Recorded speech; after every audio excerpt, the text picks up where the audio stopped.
How are you folks? Trade Idea Stock Market Scanning Technology here. We are looking at our virtual trading assistant Holly here. It's important to remember machine and human. That's the combination that we want to do in the market here. The machine, in this case being Holly, giving us more often than not quality signals.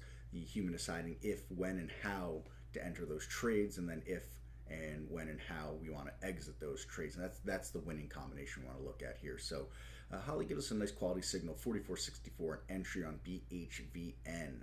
We'd seen it had consolidated. We get a move up where that entry comes in, a little move up and a pull back before move up, consolidation and move up. Now this is what I want to highlight here is this move up before a pullback, right?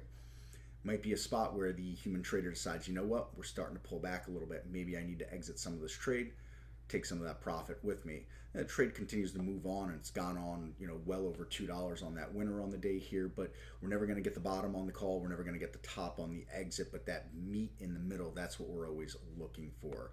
I want to also mention here SPR, all right, another important alert to look at. So we get an entrance at 27.72, right?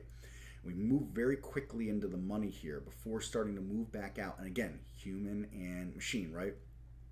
Are we going to get all this way down in that money before letting it reverse out on us and giving that whole profit up? That's not what a successful trader would do, and that's where that human and trader come in, and it's so important. If you want to see more on Holly, you want to learn more about the software in general, trade-ideas.com. We have a live support chat. Start that live support chat using the blue Need Help button. We're looking forward to talking with you, and helping you make that next journey on your trading. Take care, folks. We'll see you soon.